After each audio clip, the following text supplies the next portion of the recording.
Oh, what a beautiful morning.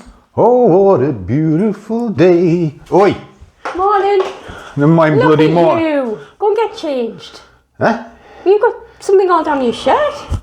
Shouldn't have made us a bacon sandwich then, should you? But never mind changing the bloody subject. Look what I found that's just been delivered. Buying again. Never mind buying again, you need to fix that door first. I can't put it down. I don't give a fuck. Stop saying that. Why? Because you're always saying it. Well, because I don't give a fuck. We got me coffee? You have actually, I've just made it. Oh, well done. I like you. I'll get you a clean shirt. Are you taking your shirt off? No, I'm going out. Crap day then. And it has been a crap day. She spent all my money.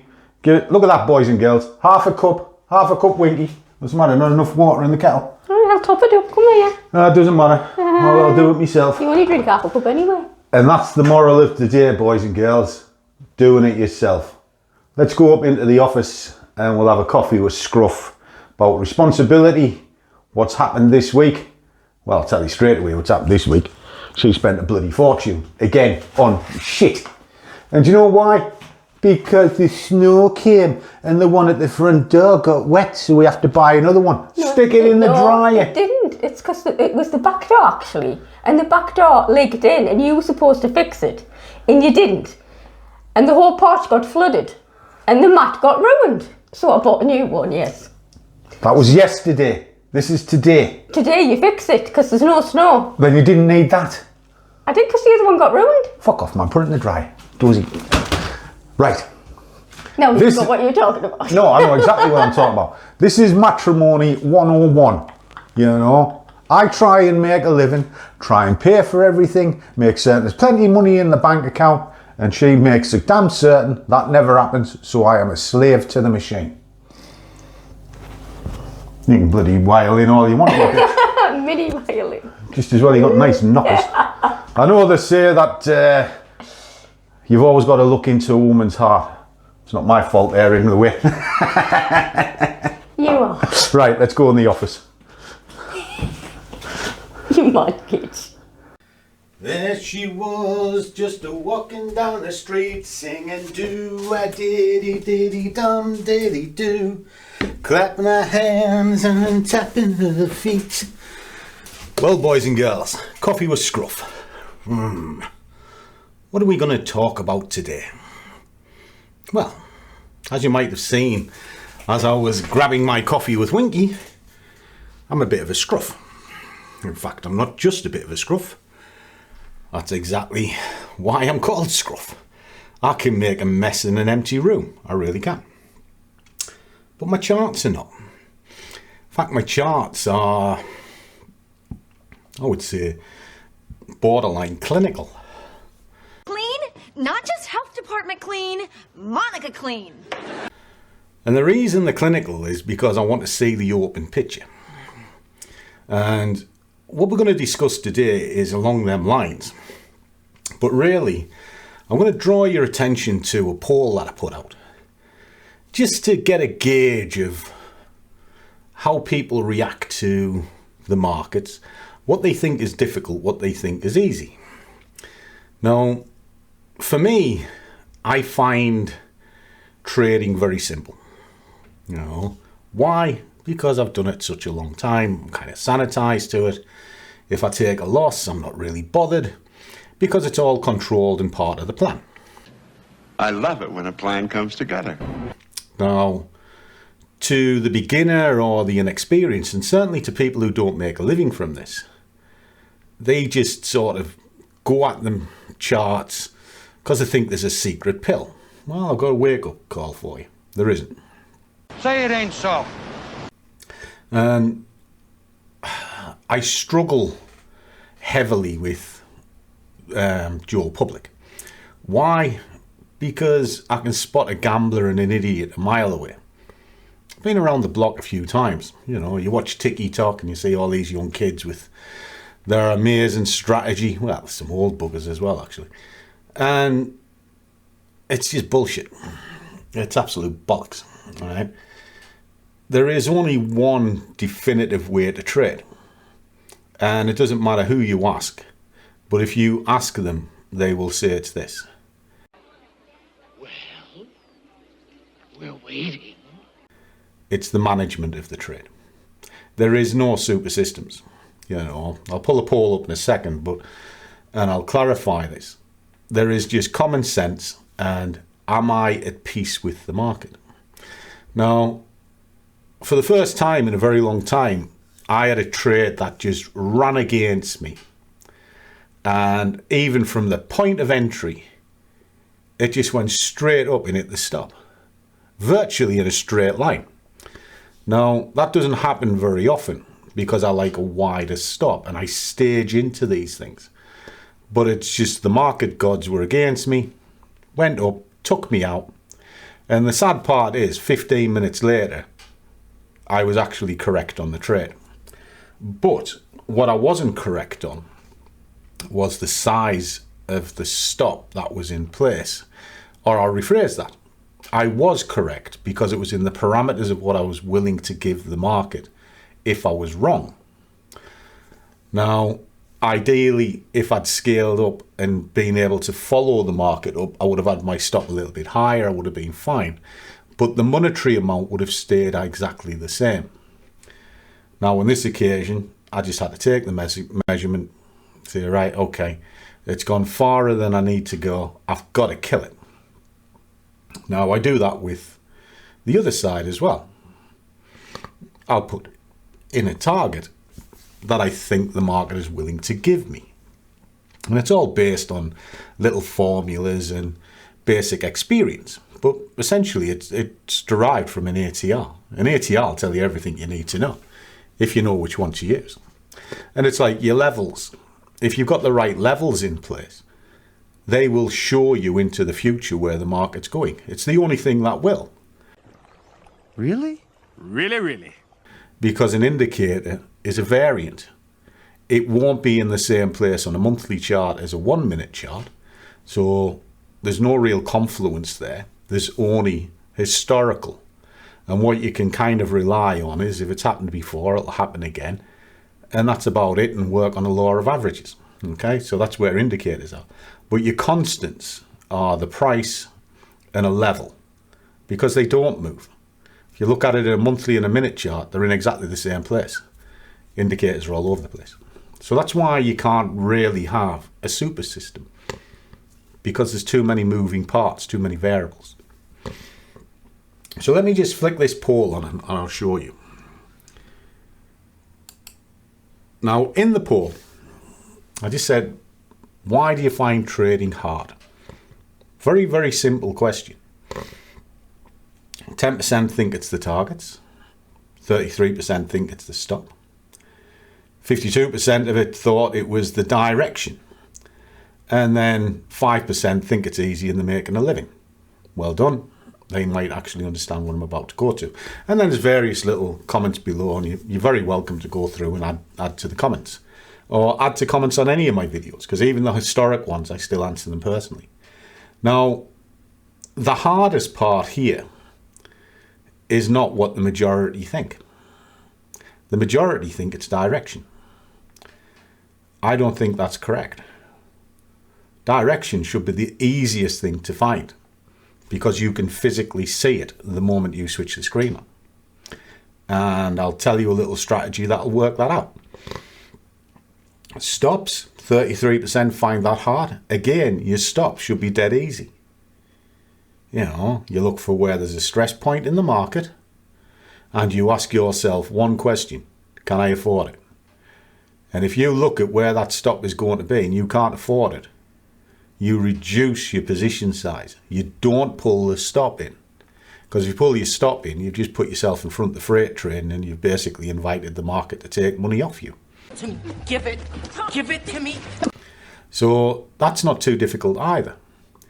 The hardest one on here is the target itself, which is what most of you think is the easiest bit. It's funny that, isn't it? That if there's a 90% failure rate in the industry and 10% of you think the target is the hard part, maybe that's why you're failing, because you're looking in the wrong place. Holy shit! Let me kind of clarify what that's all about. Well, first of all, we'll start. There's only 3 that we can answer, because if you're finding it easy making a living, brilliant. I'm not going to tell you how to suck eggs, sort of thing. Now, direction should be far and away the easiest thing to spot. Now, why do you find it hard? Well, I'll tell you straight away, because there was another debate through the comments and on one of the videos about minute charts. And there was a lot of people trying to defend a minute chart. Got no idea why, because there's not one institutional trader will agree with you. In fact, they'll laugh at it. Because a minute chart doesn't show you anything. It just shows you noise. And what you'll also find on a minute chart is it has variance on spread. If there's a high volume order comes in, it'll throw it out of whack and it'll look unnatural. And it doesn't have a natural flow. It is absolute noise in the market. And even if you're trying to time your entry perfect, thinking, oh, well, I'm using the 1 minute chart and I get a perfect entry. Are you really? Because trust me, you're not. What you're getting is a fine-tuned entry in noise, and it will whip you about like there's no tomorrow. Now, there's the argument saying, well, 1 minute makes a 5 minute makes a 15 makes an hour. It's very true. However, it's still noise, because a 5 minute chart still whips around quite a bit.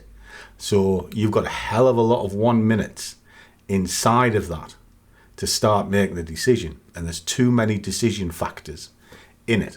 So if you've got 5, 10, 15 candles to try and make a decision, you start getting confused, because the colours will flick about, the sizes will flick about, the wicks will bear no relevance to what's going on. So the 1 minute chart is just absolute noise. When you've got a 5 minute chart, if you had the same 10 5-minute candles, that's quite a bit of information. But it's also smoother, so you can make a more logical, calmer choice. And if you put it into a 15-minute chart, you become calmer again. And then from there to an hour chart, it becomes even calmer. So really, the lower you go into the chart, you might think you're getting in the action and you're doing everything, but you're actually setting yourself up for a fall. Now, this is my own opinion. If you want to do it, crack on. But unless you're making a living from this consistently over a 3 to 5 year period doing the exact same thing, it's a learning phase, and what you'll probably find is it'll work for so long and then it'll just collapse. Boy, that escalated quickly. I mean, that really got out of hand fast. And that's the way it is. I used to do all of this. I've been through it all. And the one thing I've figured out over 20 years of doing this, and let's be honest, I've shown you my account. You know, you've got 100 grand in your account, fine. I've shown you my 100 grand. So I've got 100 grand behind me that tells me what I'm doing is correct. Is it for everybody? No. But it works. And it works because it falls under the category of common sense and peace. Isn't that logical? Let me just clarify this. So direction. If you're day trading and you're trying to do it on a minute chart, no chance. You need something that is peaceful. So you want to be looking at an hour or a 4-hour chart. How do you determine which direction you're going in? Well, the quick and easiest way, you can use a variant of the push strategy. Push strategy's been around for years. Put a 50 moving average on the chart. 50 on the hour. Prices above it, you are buying. Prices below it, you are selling. You need a confluence. Now, how you put your confluence on is up to you. You can use the standard 20 or a 14. Depends on whether you want more or less signals. If you want less signals, you use a 20. If you want more, you use a 14. And what you want is, if you are looking to sell this market because the price is below the 50, that secondary moving average also wants to be below the 50. So you've got a 50 and a 14 in this scenario, under the 50. All you're looking for is sells. Draw a line down the chart so you can see where the crossing point is. Everything beyond that point, you only sell. Drop it into your trigger chart. It could be a 15 or a 5. And then you want a secondary confirmation, which is an 8 moving average. What you do is you look for the price now to be below the 8, but certainly below the 14. And you're waiting for a bounce and a break. It's that simple. What you've done at that point, and I'll clarify it in just a second, is you're looking for a confluence through two time frames to get a direction. So you start with a 50, price above and below. Fine. It's below it, I'm only selling it. Right. Is it confirmed by putting a secondary moving average on? In this case, a 14. So is the 14 below the 50? Yes, you got confirmation. Price is below the 50, 14 is below the 50.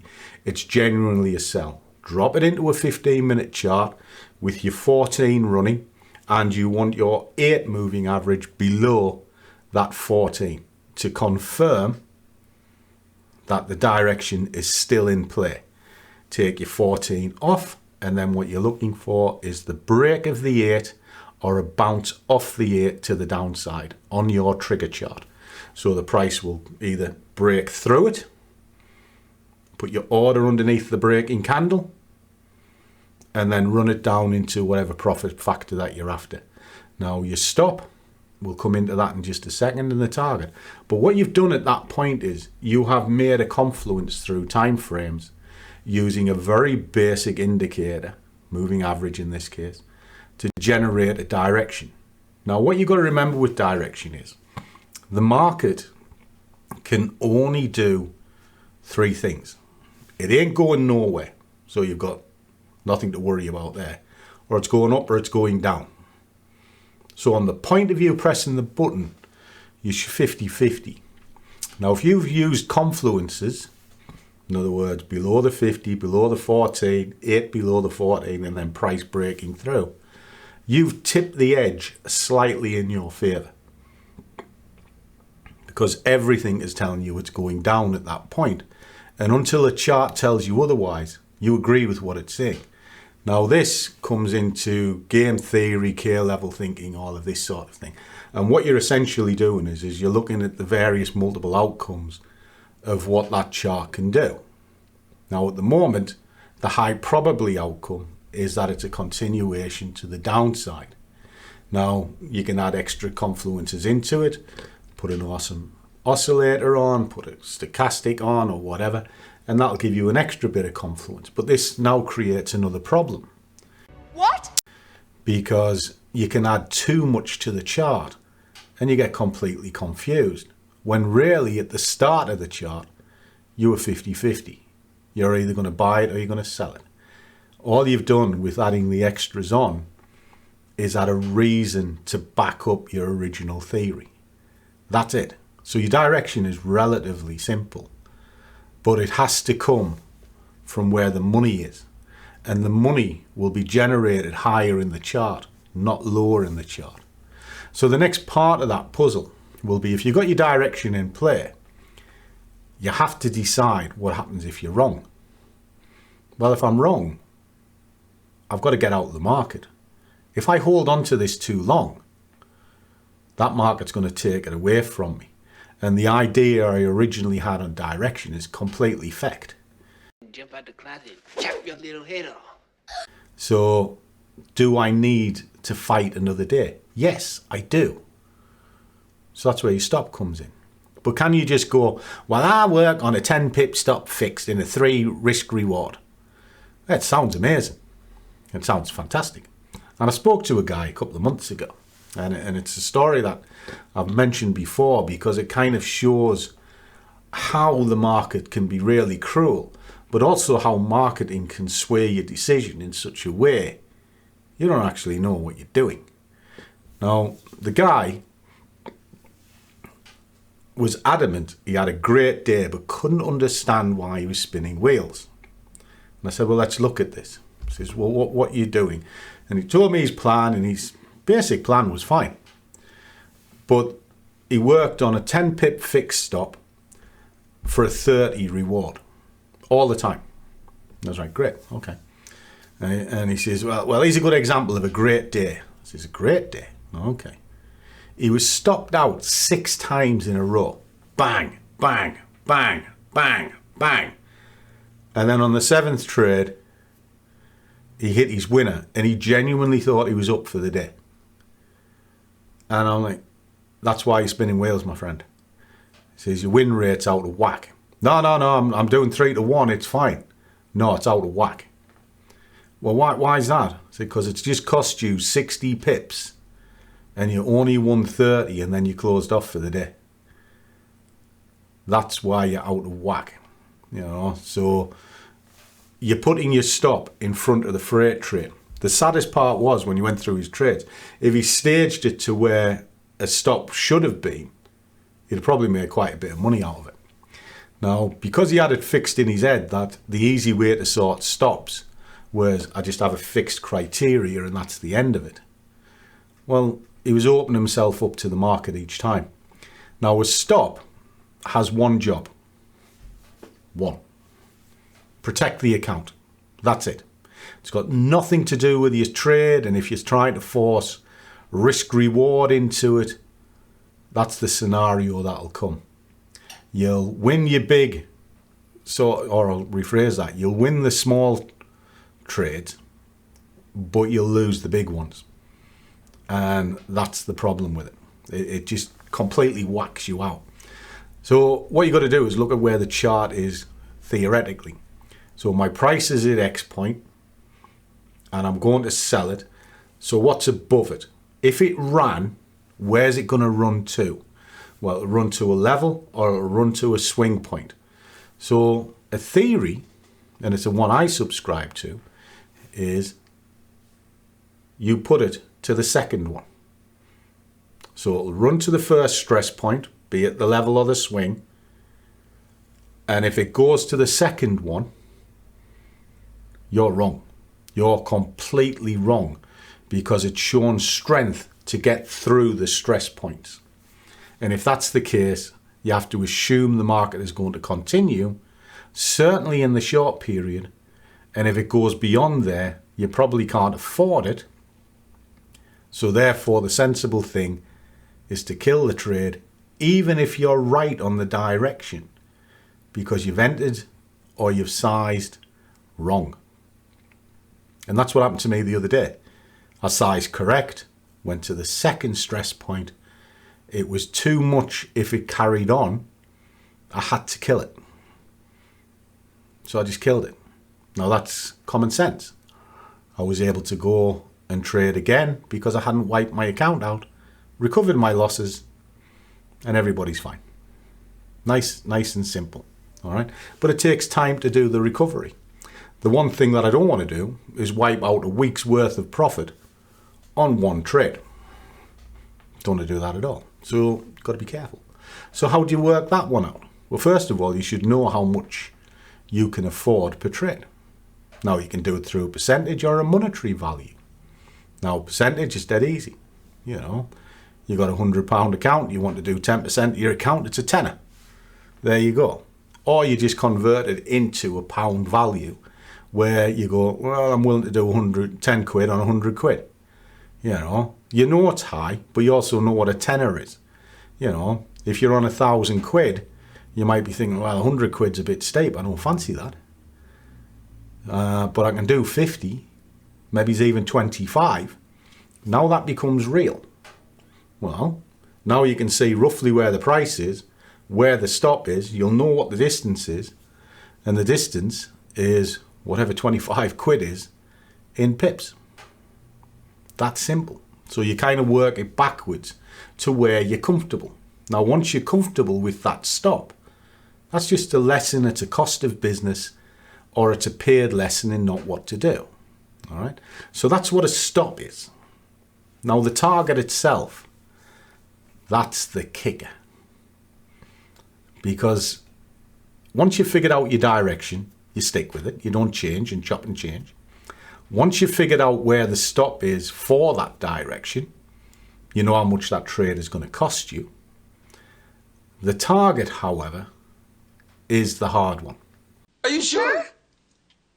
Because if you have your target too small, well, then the stop becomes invalid. If you have your target too big, the market may not be willing to give it to you, and you'll watch it get into some good money, but your greed takes over and you try and hold that trade too long, and the market goes into what's called rotation, and it goes the other way, and then all your good work's gone. So for me, the target is the hardest one. You can only take what the market's willing to give, and a simple way of sorting that out is through your ATRs, because the ATRs, the average true range of the market, it'll tell you roughly how far that market is going to move, and that can help you with your stops, so you can see if it's sitting inside an ATR on your swing and level, and your target also, is that sitting inside, so it's the reams of possibility. And then the easiest way to sort all of this out is just ask one question before you press the button. Is it worth it? I know where the stop is, I know what the direction is, I know what my position size is, and I want to get my target to there because I think it's the only way it's going to go, because it's exactly the same as a stop, just the other way. It'll run at a swing, it'll run at a level, but also keep it within the ATR for the time you want to be in the market.